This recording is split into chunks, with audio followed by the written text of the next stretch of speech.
plaisante pas avec l'information terminée. Ça a été pour tous les trois, ouais. Sinon, enfin, c'est vous, est-ce que ça a été? Je vous le dirai juste après. Okay, bon. Bon, allez, restez-vous sur LCI en tout cas. Rendez-vous tout de suite, votre rendez-vous LCI midi avec Christophe Moulin. Vous ne ratez pas ce rendez-vous à 12h40. C'est LCI vous répond. Vous avez un QR code. Vous pouvez poser toutes vos questions. Les experts en plateau vont y répondre. Et notamment cette question, la France doit-elle être le rempart nucléaire de l'Europe? Vaste question. Christophe Moulin vous répond.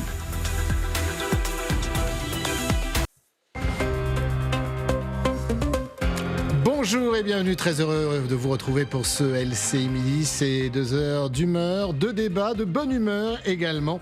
Et puis il y a à vous cette saison, c'est une nouveauté. On se donnera rendez-vous d'ailleurs à 12h48 pour LCI vous répond. Vous poserez toutes vos questions et les plumes, les visages de la rédaction de LCI seront là avec nos experts pour vous répondre. Il y a un QR code d'ailleurs qui s'affiche, regardez en bas de votre écran. Eh bien, vous vous en servez et la parole est libre. Le thème du jour, tiens, on va se poser cette question. Est-ce que la France doit servir de bouclier nucléaire face aux menaces russes et au désengagement des États-Unis? Il est midi et comme tous les midis, il y a un journal et c'est avec grand plaisir que Sylvia Amicon m'accompagne. Bonjour, chère Sylvia. Très heureux de vous retrouver. On va commencer par les grands titres de l'actualité. Et que s'est-il passé à Évreux cette nuit? Une voiture a percuté un groupe de personnes. Il y a un mort et 5 blessés. Le conducteur aurait foncé de façon délibérée. 3 personnes sont en garde à vue. Tous les détails dans un instant avec le service police-justice de TF1 LCI. Jordan Bardella se dit prêt. Il dit aussi qu'il faut trouver une solution quand il y a une crise. Le président du Rassemblement national est à Châlons-en-Champagne. Le week-end est d'ailleurs chargé avec de nombreuses prises de parole de personnalités politiques en cette rentrée chahutée par le vote de confiance au gouvernement dans un peu plus de 8 jours maintenant. Et puis pas de répit pour les Ukrainiens. Nouvelle frappe cette nuit, plus de 500 drones et 45 missiles envoyés sur plusieurs régions. Il y a un mort et une vingtaine de blessés, alors que la Russie masse 100 000 hommes dans l'Est selon le président ukrainien. Et on commence par ce drame. On a appris l'information en fin de matinée, un drame qui s'est passé dans le centre-ville d'Évreux. Oui, une voiture qui a percuté un groupe de personnes cette nuit. Il y a un mort et 5 blessés. Alexandra Guillet est avec nous. Bonjour Alexandra, du service police-justice de TF1 LCI. Sait-on précisément ce qu'il s'est passé cette nuit à Évreux ? Alors pour l'heure, selon les premiers éléments recueillis, il était aux alentours de 4 heures ce matin quand pour un motif encore inconnu, une altercation a éclaté entre clients dans le bar discothèque La Vinerie situé dans le centre-ville d'Évreux. Les vigiles ont alors décidé d'évacuer la centaine de personnes présentes dans l'établissement et c'est alors qu'une voiture serait, selon le procureur de la République d'Évreux, venue volontairement percuter à vive allure et en marche arrière un groupe de piétons qui se trouvaient donc devant l'établissement. Le bilan est lourd puisque l'on déplore une personne décédée et 5 autres blessés, dont 2 en état d'urgence absolue. 3 personnes ont été interpellées, dont le conducteur de ce véhicule. Elles sont actuellement placées en garde à vue. Une enquête a été ouverte pour déterminer les circonstances que le procureur juge encore d'assez floues qui ont conduit à ce drame. Enquête ouverte pour homicide volontaire et tentative d'homicide volontaire. Merci beaucoup Alexandra, on trouvera d'ailleurs nos envoyés spéciaux sur place dans les prochains rendez-vous d'information. Politique à présent, ce week-end, vous le savez, la rentrée est chargée. D'ailleurs, vous retrouverez tous nos envoyés spéciaux sur le terrain pour suivre l'ensemble des prises de parole. Et elles sont, c'est le moins que l'on puisse dire, chère Sylvia, nombreuses et variées. Effectivement, et après le Premier ministre hier, c'est Jordan Bardella qui est à la foire de Châlons-en-Champagne. Le Rassemblement national qui a accepté de venir à Matignon en vue de consultation sur le budget avant le vote de confiance. Le président du Rassemblement national s'est exprimé en arrivant. On va retrouver Alison Tassin sur place qui lui a posé plusieurs questions avec Justine Puquette. Bonjour à tous les deux. Alison, Jordan Bardella s'est dit prêt pour lui quand il y a une crise. Eh bien, il faut une solution. Oui, l'occasion pour le président du Rassemblement national de demander une 3e fois cette semaine une dissolution, malgré le fait que Emmanuel Macron ait écarté cette hypothèse hier. Mais on le rappelle, la dernière fois que le président du Rassemblement national avait demandé la dissolution, c'était l'an dernier et il l'avait obtenue. Alors pour lui, il fait le pari du temps long. Une dissolution, oui, mais peut-être pas dans l'immédiat. Écoutez. Mais non, mais ne pas vouloir dissoudre l'Assemblée nationale ou ne pas vouloir démissionner, je comprends que le président de la République souhaite aller au bout de son mandat. Moi, je suis respectueux des institutions. Mais quand il y a une crise, il faut trouver une solution. Et le fait de ne pas vouloir dissoudre l'Assemblée nationale au moment où on se parle ne veut pas dire qu'il n'y soit pas contraint à un moment donné, tant les blocages pourraient subsister au sein du Parlement. Un rassemblement national qui, en tout cas, est prêt à repartir en campagne. D'ailleurs, ça y ressemble un petit peu ce matin. Depuis l'arrivée de Jordan Bardella à la foire de Châlons, il multiplie les selfies, les dédicaces sur ses livres. Et puis, le parti se réunira lundi pour parler d'éventuelles futures législatives, y compris de la solution à trouver pour une éventuelle dissolution. Parce que, je vous le rappelle, Marine Le Pen ne pourrait pas se présenter dans l'immédiat à une future élection législative. Il va donc falloir y penser aussi du côté du parti du Rassemblement national. Merci beaucoup Alison Tassin avec Justine Puquette à vos côtés. Merci à vous deux. Et cet après-midi, nous suivrons Laurent Wauquiez, le patron des députés LR, pour sa rentrée politique en Haute-Loire. Il s'exprimera à 14h30, Christophe. Oui, on suivra ça en direct, ça sera très intéressant parce que jusqu'à présent, il ne s'est pas exprimé. Alors, armez-vous de patience parce que conséquence de toute cette zizanie politique, Sylvia, la rentrée sociale de septembre va être très, très perturbée. Oui, on sait déjà que le 10 septembre, un mouvement citoyen bloquons tout appelle à des mobilisations. L'intersyndicale réunie hier a décrété le jeudi 18 septembre comme jour de mobilisation. Et ce matin, à Paris, on apprend que les 4 syndicats de la RATP annonce avoir déposé un préavis de grève pour ce jour-là. Heureusement, vous venez à vélo, vous, Christophe. Oui, bien évidemment. On vient même en tandem, pour tout dire.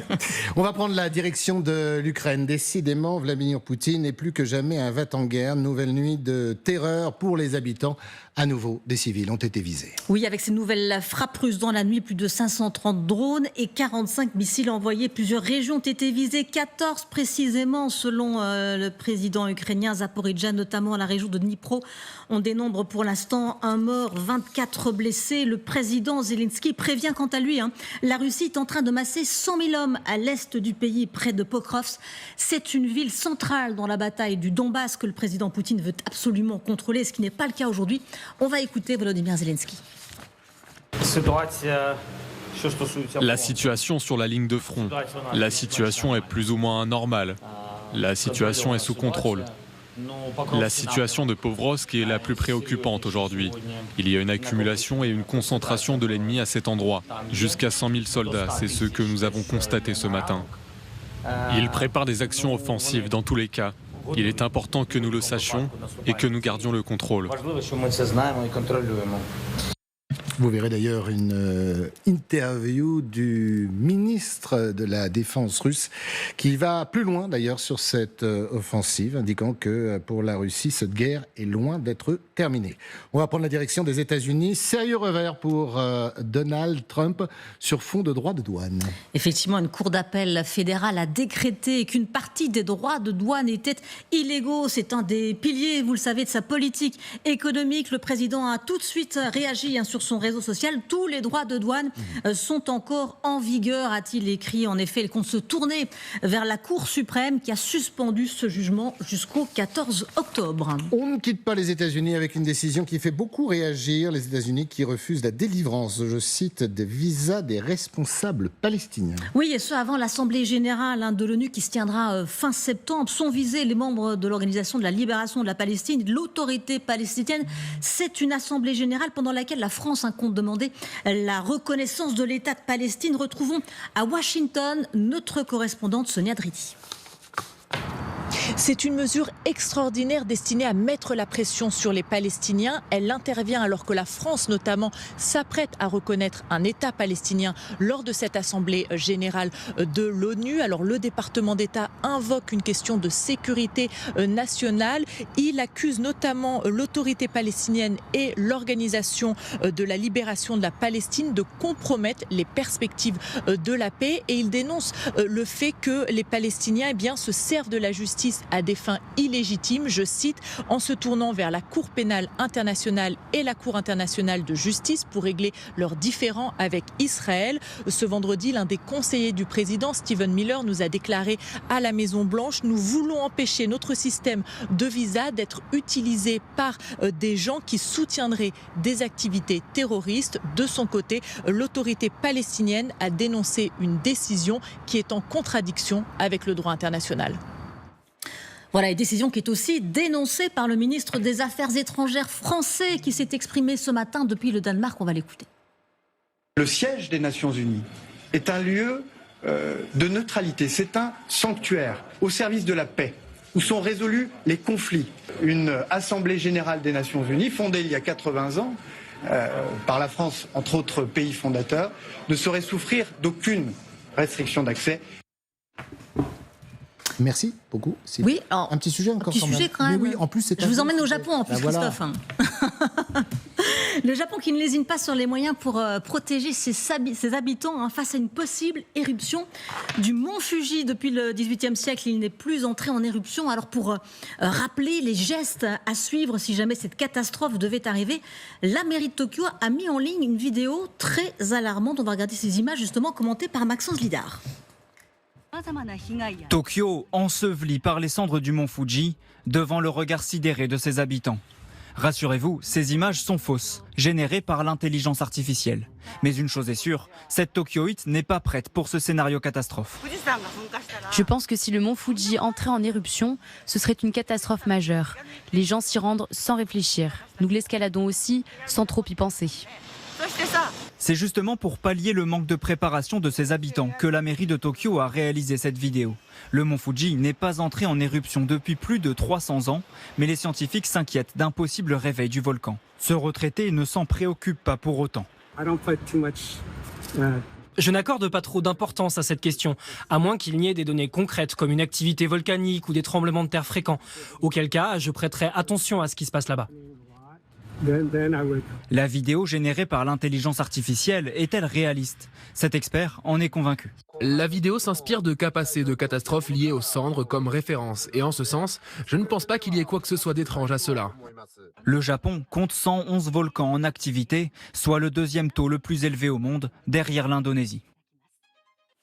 Merci beaucoup, Sylvia. Vous restez à nos côtés, bien évidemment. Et oui, à tout à l'heure pour ce LCI midi. On accueille, et c'est toujours avec plaisir, le général François Chauvency. Bonjour, général. Merci d'être avec nous. Romuald Lato est également là. Merci, mes chers experts. Vous n'oubliez pas, il y a un petit QR code qui va s'afficher parce qu'à 12h48, les téléspectateurs de LCI ont la parole. Ils ont des questions à vous poser. Tiens, d'ailleurs, j'en profite pour rappeler cette question. Est-ce que vous considérez que la France doit servir de bouclier nucléaire pour l'Europe face à la menace russe? De cette menace russe, d'ailleurs, on va en parler, notamment avec Hélène Bonnet. Merci, Hélène, d'être avec nous et avec Julien Arnaud. C'est un grand plaisir.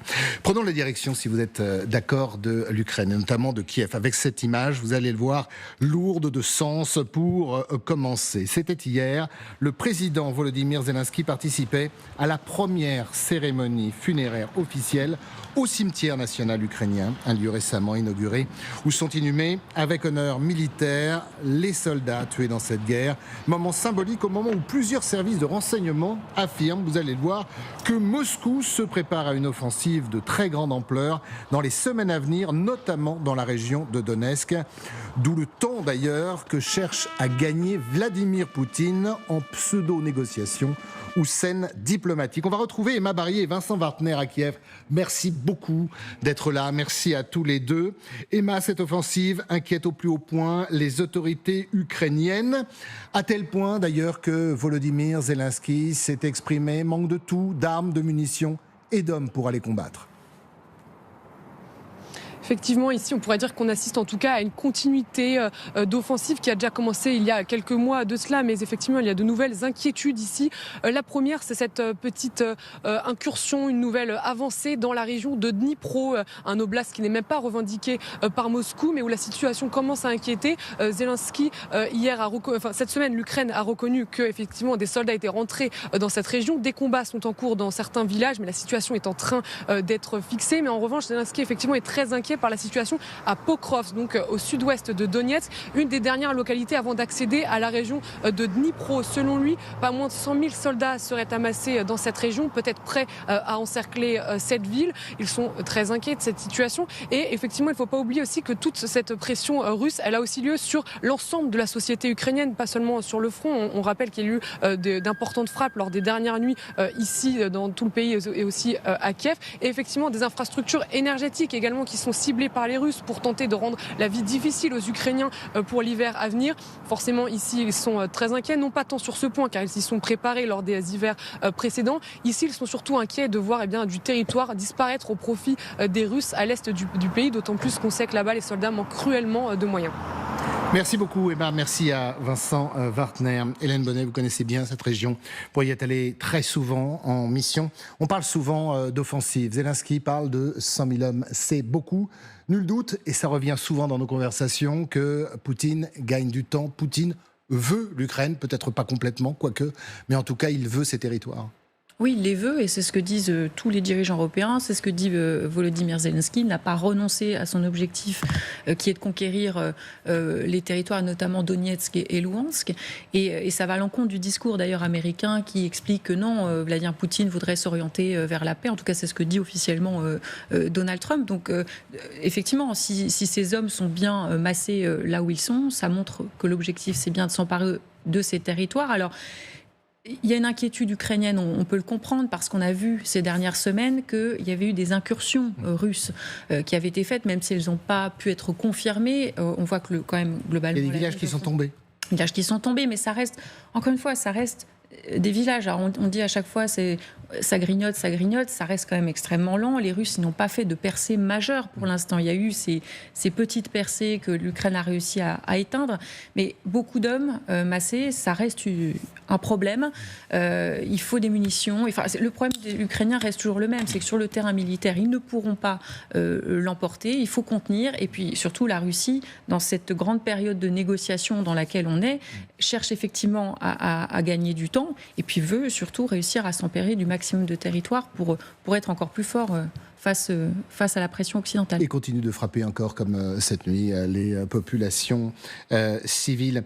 Général, 100 000 hommes, c'est beaucoup. Est-ce que 100 000 hommes, c'est possible? Et au-delà des 100 000 hommes, est-ce que vous pensez que l'automne est une période propice pour les Russes à continuer de grignoter ces territoires ukrainiens? Alors, il y a plusieurs questions qui se posent. Alors, 100 000 hommes, ça me semble énorme. Vu les effectifs qui ont été présentés depuis des semaines et des mois, je ne vois pas d'où ils les sortiraient et comment ils pourraient les amasser sans qu'ils soient vraiment identifiés.